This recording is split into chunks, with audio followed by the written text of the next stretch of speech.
Hi there, I'm Alan from the Overland Legend. Welcome back to my series on restoring a legend. It's about the restoration of my Land Rover Series 107 pickup. And this is the 4th episode. And in this episode I'm going to be looking at what I've done to restore the firewall and the chassis.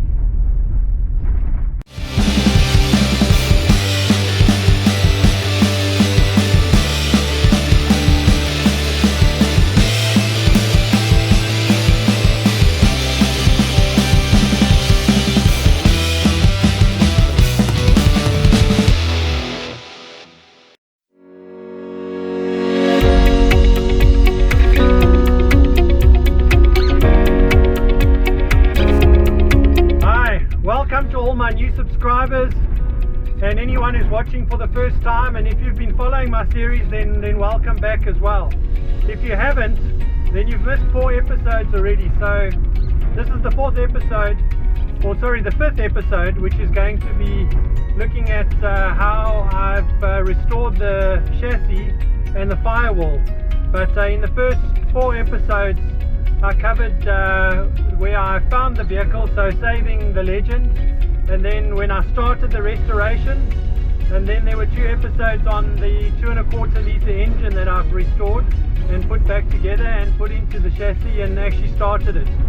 So today we go back a little bit to have a look at the chassis and the firewall. Both of those were pretty badly damaged. I didn't think they were that badly damaged to start with, so I was quite upbeat. But the more I cleaned and the more I looked at it, the more I realized that there was some serious repair necessary. On older Land Rovers, the chassis is prone to rust and also abuse, dents and breaks. Initially, when I looked at my Series 1 project, I could see that the rear right spring hanger was broken off. The rest didn't look too bad with the body on. Even when I had the body off, it still didn't look too bad. The steering relay needed some serious persuasion to get out. Once I had fully disassembled it, I could get the chassis outside and wash it properly. I used a high pressure washer and it took me half the day to get it clean. Cleaning outside wasn't too difficult. It was the inside of the chassis rails that were caked with mud, grass and acorns. Apparently it was home to some rodents at some stage. By then I could start to assess some of the damage, and I saw that I was sitting with a rather long list of damaged sections: a rusted front, damaged and rusted middle cross member, rusted gearbox cross member, damaged box sections with a gaping hole, and 3 badly repaired sections. So the next step was to have it sandblasted to get the surface rust off, and then I coated the chassis with some etch primer before sending it off for repair. So luckily I knew someone, Sharl Maritz, who has helped me to do that, and today I'm actually just going to pop into Sharl's place for a quick chat, and we'll have a beer as well, and then just have a look at what I did on the chassis. He's fixed that chassis up, and then also what he did on the firewall. A lot of work done on the firewall, so we'll have a look at what he did, and he's got such a great workshop there, so it's going to be good. So so I'm just on my way there, so let's have a look.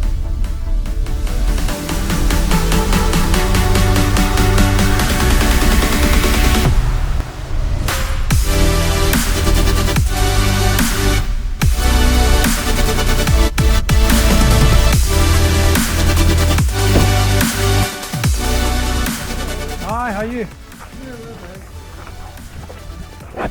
How's it? Yeah, good. How are you? Hello, hi, how's it? No. No, how's it going? How are you? Yeah, so I can finally get you and have a beer with you, eh? Thanks. I've got some in the car, so thanks.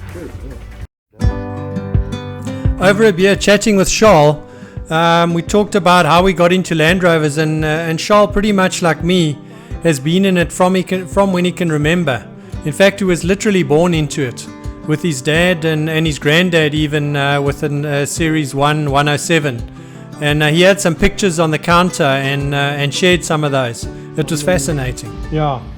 So that was your granddad's? Was my dad's. Your dad's, okay. Yeah. She So sucks. Luke bought it off my dad. Oh, okay. She sucks. So There's that's, the 80 there again. yeah. She sucks. Same car. Yeah, yeah. There it is there again. Okay. This is in McPellon. Yes. St. Lucia. Yeah, yeah, yeah. I just know here. Mapelon. Yeah. That's there. You Okay. can see the head. Yeah.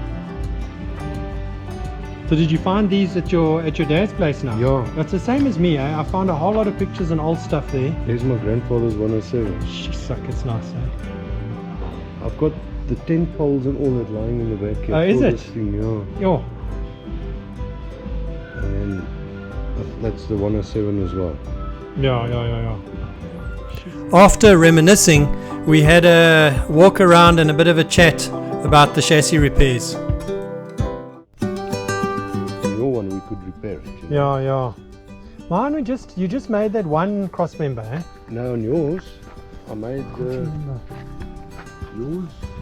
in the center of the Land Rover, from here to there Yes. was all new. Because Yes. yours broke in half here. Yes. So your chassis was, and the front dumb irons. Yeah, the front dumb irons were removed, and then also the cross member for the gearbox. Yeah, that one was badly rusted, and then That was replaced. that all one new. was replaced. I think This this one was also was replaced. Yeah. Or the bottom plate was replaced, yeah, I think. Yeah. Because that was, I remember, I can check on the pictures, I can't remember. Yeah. Yours was a lot of work, eh? It was a lot of work, because I remember how much you cut off. Yes. I'll still show It was, no, you sent me all those pictures. No, I kept the pictures, but you showed me pictures. It was all lying down here. Looking at the bits of chassis that were cut out reminded me of a small massacre. But when I looked at the finished product, it was virtually impossible to see where it had been repaired. This was aesthetically appealing, but also gave me the confidence that the full strength had been restored. The last step was to give it a good coat of Plascon Synlac enamel to make sure that it would give me a lifetime of service. Starting with a brand new clean chassis is one of the most satisfying parts of starting a rebuild.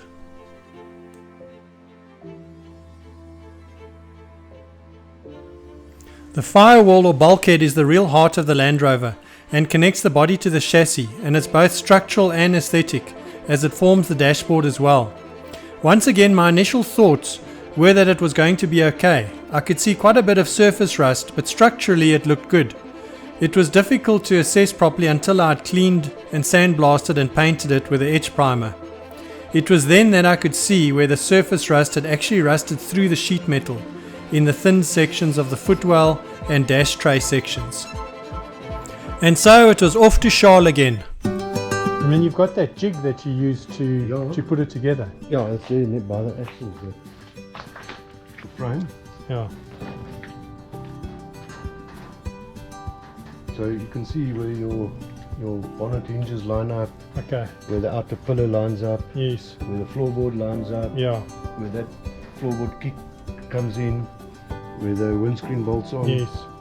where it lines up on the chassis. So it's got all those key points, Yeah. you know. And so in the end, I had to have my firewall completely rebuilt. Rebuilding the firewall has been the biggest and most unexpected expense of this rebuild that I just had to accept. But once I got the finished product, it was worth it. I now had the perfect starting point for a top quality restoration that would be worth it in the end. To get the rebuild going properly, I had to get the firewall painted in the final color. Everything on the vehicle is centered around the firewall, so it needed to go in first. I had Landy do the painting for me in the original Series 1 color of RAF blue. How amazing does that look? I'm really chuffed with the end result.